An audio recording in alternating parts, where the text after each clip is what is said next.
Hello, my name is Betsy Knobman. I'm a nutritionist. I've been a public health nutritionist in Alaska for over 30 years. And during that time, I've had a chance to travel around the state and meet many people and talk about the nutrition and health issues that are concerning to people. Along the line, we found that there are things people are concerned about, and so found that research was important to conduct. And I've had the opportunity to be involved in 6 different dietary surveys. These help us to tell you a little bit better about what are the good choices and how to make the best choices of foods for your health. The question that we have to discuss today is what nutrients are found in traditional foods. Let's go back to the basics though, and I think talking about a definition of what nutrition is going to be important. Nutrition, I like to tell people, is the food you eat and how your body uses it. Then there's some more definite and definitive definitions that we could get into that talk about how food is digested, absorbed, metabolized, and then taken care of from there. There's another definition I like to talk about as well. This one is broader and includes the economics, the social, the cultural, the psychological factors of food and the nutrients in them. So those are the things that we're talking about when we talk about nutrition. Let's talk about the basics of food then. Obviously, food comes from nutrients, and food comes from animals and vegetables. So we're talking really about the sources of food. The sources of food would be animals and plants. These provide us with energy, nutrients, and allow our bodies to grow, develop, and have maintenance and provide energy. There are 6 groups of nutrients, specifically water, which is the most important, and then protein, fat, carbohydrate, vitamins, and minerals. All of these are important. In addition, there are some that are called other nutrients or other elements, such as fiber, phytochemicals, and even pigments in foods are important. So they all go together. There are about 40 essential nutrients in foods. And these are what must be supplied because the body cannot make them in large enough amounts. So we rely on foods for the nutrients. There are 2 kinds. One is macronutrients, another is micronutrients. The macronutrients are larger. They're measured in grams, things like protein, fat, and carbohydrate. Whereas the micronutrients are tiny. They're measured in milligrams or micrograms. And if you looked at a vitamin pill label, you would see those kinds of nutrients, the vitamins and the minerals. What do nutrients do? Well, let's talk about just a few. I won't talk about all 40 of them, but just a few selected ones. Iron is an especially important nutrient. It's important because it's carrying the oxygen throughout our bodies and allowing our body to function. It's also important in increasing resistance to infection, and it helps the body turn food into energy. Again, protein is going to provide energy, but more importantly, it allows our bodies to be repaired and allows us to grow from infancy into adulthood. Here's another nutrient, selenium. Selenium is a mineral that's considered an antioxidant. Now, an antioxidant is going to protect our bodies. A good example of this is protecting the nerves from mercury as a possible contaminant. It also is important in the thyroid function, and it also helps use vitamin C. Yet another nutrient would be fats, a whole category called fats. And they're very important because they provide us with a great amount of energy. They're also important because they form the structure of every cell in our bodies. So those are 2 reasons, and the third reason would be that it helps to get vitamins such as vitamin A, D, E, and K throughout the body. A lot of people talk about omega-3s these days. Well, omega-3s are one kind of a fat. They're a fatty acid and are considered essential. That is, the body needs to get them from elsewhere. What they do for us, in addition to providing energy, is they help with the structure in the body, and they also help with the retina of the eye. And so those are very important things, as well as the structure of the nerves. The bottom line to all of this is Every nutrient has multiple functions, and nutrients are best gotten from foods. So look to foods for the nutrients. In Alaska, we have two different kinds of foods. I think about them as traditional or subsistence foods or native foods, and the other kind is the kind we buy at the store, at the restaurants, or at the market. When I think about native foods, it reminds me of a friend, Mary Gregory, who lives in Bethel. Many years ago, Mary shared with me 6 reasons of why we should eat Alaska native foods. And I've taken those and adapted them into about 7 reasons now of why native foods are important. First of all, they define native people. They're important in the description of who we are as a people. Secondly, they're nutritious.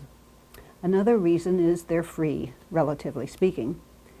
Another reason is when you're out hunting and gathering, this allows you to get good exercise and activity. Yet another reason native foods are important is because you get fresh air when you're out there and your family has togetherness. And lastly, they're important because they are associated with good factors in health. So those are a few things to think about when you think about native foods and why you might want to have native foods in your diet.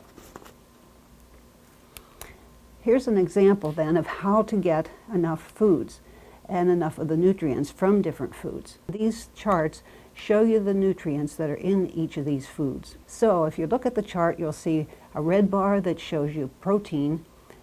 The purpose here would be you'd get 3 ounces of caribou would give you about over 50% of your protein. So you might combine that with the protein in 3 ounces of seal meat and end up with 100% of protein for the day. If I was looking for the best source of iron, the brown bar, I'd go directly to the seal meat because that has an exceptional amount of iron. And then you could supplement it with something else. But notice both of these sources of meat do not have any or very little vitamin C or vitamin A.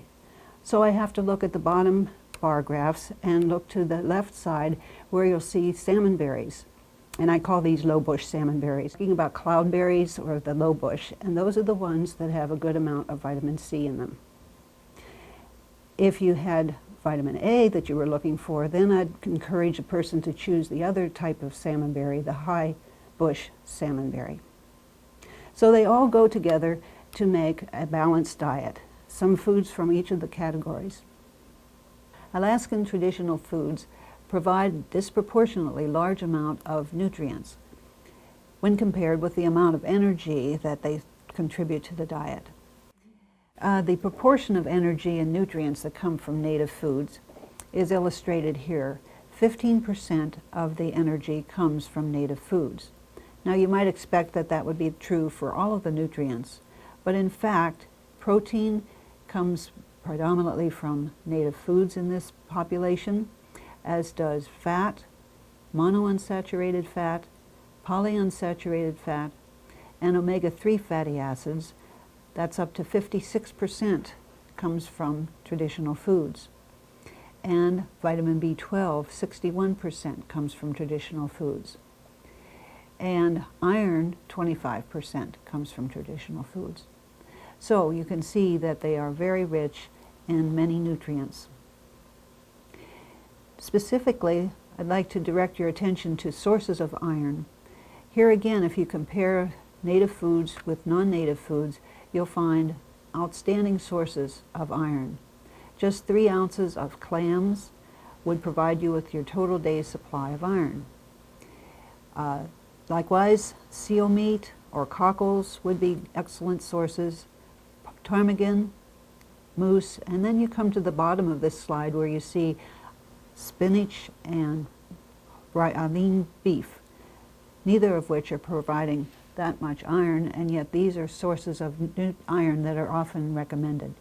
The kinds of fat in foods are another interesting feature, and you find that there are many unsaturated fats, which are the desirable ones, found in native foods, in contrast to the saturated and the trans fats, which may be found in store-bought foods. Just about any food you'd think about, though, that has fat will have both saturated and unsaturated fats. And so again, if you look at this particular slide, you'll see that at the very top of the list is corn oil. Now, the checkered bars show you the amount of saturated fat. The blue bars, solid bars, show you the unsaturated fat. The unsaturated is what we want. The checkered is what we want to avoid. Corn oil is a good example. It's high in unsaturated fats. Right below that you see seal oil, which is almost identical. And so that is very desirable for heart health, for example. Not only that, seal oil is also high in the omega-3 fatty acid that we talked about earlier. As you progress down this particular chart, you'll see other foods with increasing amounts of saturated fat. Going down to shortening, hooligan grease is another native food which has a fair amount of saturated fat, but it also has quite a bit of unsaturated fat in the form of monounsaturated fat. So again, that's desirable. As you go down this chart, you finally end up with cheese, which is exceptionally high in saturated fat. After we've studied the diet of Alaska Natives and talked about what's important and what's not important, we've come up with a group of recommendations. This is based for folks in the northwest part of the state, but it works for most everybody as well. Among the recommendations are to, first of all, eat traditional fish, meat, and sea mammals. To minimize foods with saturated fats. Cook without frying or using solid fats. Avoid limit trans fatty acids, which would be found in foods such as margarine, cookies, Crisco, things made with those types of fat. Encourage sea mammal oils, canola oil or olive oil. Encourage whole grains, fruits and vegetables. Choose 100% juices over sweetened beverages and water is another choice. And finally, maintain healthy weight. So those are the recommendations that we would encourage based on what we know about nutrition and Alaska Native foods.